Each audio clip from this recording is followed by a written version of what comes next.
کہ ویڈیوز دیکھ لیں, تصویریں دیکھ لیں, کیونکہ تصویریں تو جھوٹ نہیں بولتی ہیں. تو عمران خان اب اپنا غم غلط کرنے کی کوشش کر رہے ہیں, کیونکہ انہیں اس بات کا ادراک ہو گیا ہے کہ 9 مئی کو انہوں نے اپنے پاؤں پہ ایسی کلہاڑی ماری ہے کہ جس کا ازالہ, اب جس غلطی کا ازالہ ممکن نہیں ہے. اور جو ٹون اور ٹینر عمران خان صاحب کا بھی دکھائی دے رہا ہے, اس کے بعد تو ان کے لیے پشتوں میں کہتے ہیں نا کہ داؤ غلطی گنجائش نشتا, تو اب غلطی کی گنجائش نہیں ہے صاحب. عمران خان صاحب گزشتہ روز GIT کے سامنے پیش ہوئے. تھانہ رمنا میں ان کے خلاف ایک مقدمہ درج ہے, اور وہ مقدمہ اصل میں فوجی افسران پر جو ہرزہ سرائی کی گئی, الزامات عائد کیے گئے, اسی کی پاداش میں درج کیا گیا تھا. جوائنٹ انویسٹیگیشن ٹیم جو DIG انویسٹیگیشن ہیڈ کر رہے تھے, اس کے سامنے عمران خان صاحب پیش ہوئے. بڑے سادہ سے سوالات اس جوائنٹ انویسٹیگیشن ٹیم کی طرف سے کیے گئے. پہلا تو ان کو ویڈیو کلپس دکھائے گئے, وہ ویڈیو کلپس جس میں وہ فوجی افسران کے اوپر براہ راست اٹیک کر رہے تھے, الزامات عائد کر رہے تھے, خاص طور پہ DGC فیصل نصیر کو ڈرٹی ہیری کہتے ہیں. تو ان ویڈیو کلپس کو دکھانے کے بعد عمران خان سے پہلے سوال کیا گیا کہ کیا آپ ان ویڈیو کلپس کو اون کرتے ہیں؟ تو عمران خان نے کہا بالکل, یہ ویڈیو کلپس میں بالکل اون کرتا ہوں, میں نے ایسی باتیں کی ہیں. دوسرا سادہ سوال جو عمران خان سے کیا گیا وہ یہ کہ کیا آپ کے پاس ان الزامات کے ثبوت موجود ہیں؟ اس کا جواب سٹریٹ اوے نو تھا کہ میرے پاس ان الزامات کے ثبوت موجود نہیں ہیں. سوال عمران خان صاحب سے ہوا کہ آپ ڈرٹی ہیری کس کو کہتے ہیں؟ انہوں نے کہا جی فیصل نصیر کو کہتے ہیں, جو DGC ہیں. فیصل نصیر سے کیا آپ کی کبھی کوئی ملاقات ہوئی ہے؟ فیصل نصیر کو سے کبھی کوئی ملاقات نہیں ہوئی. آپ کو کیسے پتہ ہے کہ اس کے پیچھے DGC ہیں, فیصل نصیر ہے؟ انہوں نے کہا جی مجھے کسی نے بتایا تھا. اب پھر جو عمران خان صاحب ایک الزام عائد کرتے ہیں کہ جس کسی کو بھی گرفتار کیا گیا, حراست میں لیا گیا, اس کو دوران حراست ننگا کر کے تشدد کیا گیا. آپ کے پاس اس کا ثبوت موجود ہے؟ عمران خان صاحب نے اس کا جواب پھر آئے بائیں شائیں میں دیا کہ مجھے کسی نے کہا, مجھے کسی نے بتایا, اب مجھے کہیں سے اطلاع ملی کہ ایسا ہے. جتنے سوال ہوئے عمران خان صاحب سے, ان تمام تر سوالوں کو انہوں نے رائٹ لیفٹ کیا. اس میں ان کے پاس کوئی سبسٹینشل ایویڈنس نہیں تھا. یہ اصل میں اسی طریقہ واردات کا تسلسل ہے جو عمران خان صاحب کی پوری پولیٹیکل کریئر کے اندر دکھائی دیا ہے کہ وہ پروپیگنڈا کرنے میں, بیانیہ بنانے کے ماہر ہیں. جھوٹ اتنا بولو کہ سچ لگنا لگے.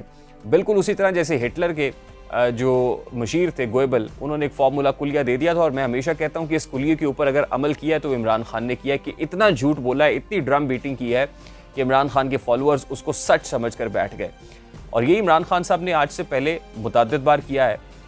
IG پنجاب کا وہ جملہ مجھے پریس کانفرنس کا یاد آ رہا ہے کہ ٹویٹ کر کے ڈیلیٹ کرنے کو تھوک کے چاٹنا کہتے ہیں. عمران خان صاحب اس میں ماہر ہیں. عمران خان صاحب کسی کے کہنے پر ٹویٹ کر دیتے ہیں, پھر جب ان کو ادراک ہوتا ہے کہ یہ بات تو بالکل غلط ہے یا آؤٹ آف کانٹیکسٹ ہے, اس کا تو اس معاملے سے لینا دینا کوئی نہیں ہے, تو آسانی سے ٹویٹ ڈیلیٹ کر کے یعنی دم دبا کے بھاگ جاتے ہیں. تو جہاں ٹویٹ آپ کو ڈیلیٹ کرنا پڑے, جہاں اپنے دیے ہوئے سٹیٹمنٹ کے پاؤں نہ ملیں, جہاں اپنے دیے ہوئے سٹیٹمنٹ کے اوپر آپ کھڑے نہ ہو سکیں, تو پھر ایسے شخص کو کیا کہتے ہیں؟ پھر ایسے شخص کو بہتان لگانے والا کہتے ہیں. تو آج ہم عمران خان کو اگر بہتان خان کہیں تو شاید غلط نہیں ہوگا. اور بہتان لگانے والے کی سزا ہمارے مذہب کے اندر اسلام میں کیا ہے وہ بھی آپ سب کو پتہ ہے. اپنے ویسٹڈ انٹرسٹ کے لیے, اپنے گین کے لیے آپ نے فوجی افسران کو اٹیک کیا, ان کی فیملیز کی جانوں کو خطرے میں ڈالا, آپ نے ملک کے لیے بدنامی کی, اور یہ پروپیگنڈا آپ نے انٹرنیشنل لیول کے اوپر کیا. یعنی آپ نے انٹرنیشنل میڈیا کو بلا کے یہ سب باتیں کی. آج جب آپ سے ان سوالوں کے ثبوت مانگے جا رہے ہیں تو خان صاحب آپ کے پاس اس کے ثبوت موجود نہیں ہیں, جس سے یہ اندازہ لگایا جا سکتا ہے کہ آپ کے جو کاؤنٹر اس وقت لوگ آ کے کھڑے ہو گئے ہیں مخالفت میں, ان کے پاس ہر طرح کا ثبوت موجود ہے, ہر طرح کا سبسٹینشیل ایویڈنس موجود ہے, سبسٹنس ہے جو آپ کے خلاف گھیرا تنگ کرنے کے لیے, کارروائی کرنے کے لیے کافی ہے. اور یہی ہم نے اپنے پہلے ولاگ کے اندر بتایا تھا کہ اب عمران خان صاحب کی سٹون ٹینر کی وجہ سے یہ بات اسٹیبلش ہو گئی ہے کہ کارروائی تو ہونی ہے. اسی لیے عمران خان صاحب ٹامک ٹوئیاں مار رہے ہیں اور لوگوں کو جسے کہتے ہیں نا ایک آئی واش کی کوشش کر رہے ہیں کہ انہیں یہ کہیں کہ 9 مئی کی پاداش میں جو کچھ ہو رہا ہے اس کا فائدہ کس کو ہوا, آپ یہ پتہ لگانے کی کوشش کریں. ہمیں تو یہ دیکھنا ہے اس وقت کہ اس کا نقصان کس کو ہوا ہے.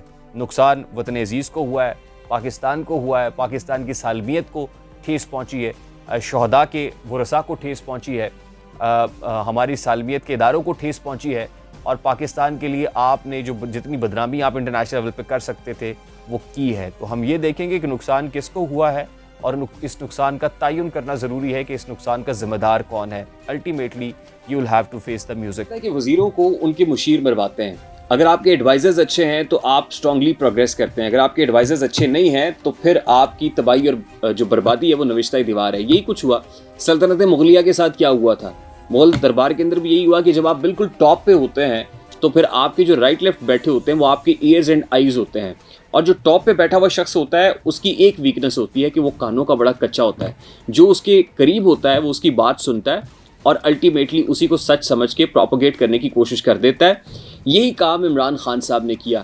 ایک تو یہ کہ عمران خان صاحب کے جو رائٹ لیفٹ بیٹھے ہوئے تھے مشیر تھے، وہ غلط مشورے دے رہے تھے، اور چودھری پرویز الہی صاحب کے وہ زبان زدیام جملے کیسے بھولے جا سکتے ہیں کہ فواد چودھری اگر پہلے پکڑا جاتا تو معاملات خراب نہ ہوتے۔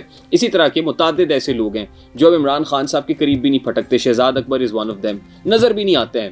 اسی طرح جو باہر بیٹھ کے پروپیگنڈا کر رہے تھے ان میں جو عادل فاروق راجہ ہے، میجر عادل فاروق راجہ، اس کی طرف سے جو پروپیگنڈا کیا گیا اور جس طرح کی ٹویٹس داغی گئیں، اور وہ یہ بتانے کی کوشش کرتا رہا کہ وہ انر سرکلز کے ساتھ کنیکٹڈ ہے کیونکہ فوج میں اس کے کنیکشنز موجود ہیں، اس نے فوجی سروس کی ہے اور وہاں سے خبریں آ رہی ہیں۔ وہاں سے جو میجر عادل راجہ ٹویٹ کر رہا ہوتا تھا، یعنی جو سورس اس کا تھا وہی عمران خان کا سورس تھا، یا پھر میجر عادل راجہ عمران خان کا سورس تھا کہ وہاں لندن میں بیٹھ کے جو وہ ٹویٹ کرتا تھا بیان ہی وہی ٹویٹ عمران خان صاحب کر دیتے تھے۔ یعنی اس میں رتی برابر اس کے مفہوم کے اندر کوئی ملاوٹ نہیں ہوتی تھی۔ اگر اس نے یہ بتایا ہے کہ ڈی جی سی یا فیصل نصیر یہ پلان بنا رہا ہے تو عمران خان صاحب نے ایگزیکٹلی نہ صرف ٹویٹ کی بلکہ وہی بیانیہ جا کے اپنی پریس کانفرنسز کے اندر اور جو خطابات ہیں ان کے اندر اپنا لیا۔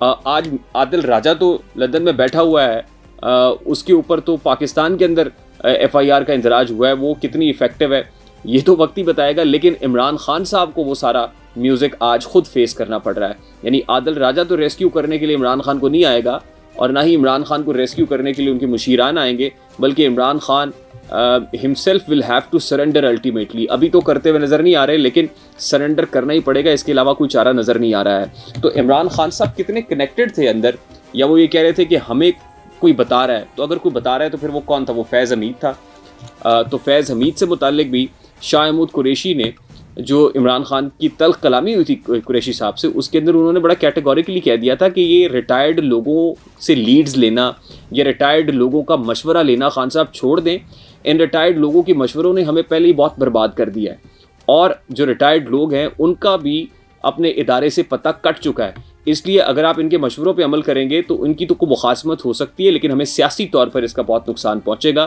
لیکن عمران خان صاحب نے اس روش کو ترک نہ کیا اور اس مشورے پر عمل نہیں کیا، اور یہی وجہ ہے کہ آج انہیں یہ دن دیکھنا پڑ رہا ہے۔ مجھے ریحان طارق کو اجازت دیجیے، اپنا بہت سارا خیال رکھیے گا۔ السلام علیکم۔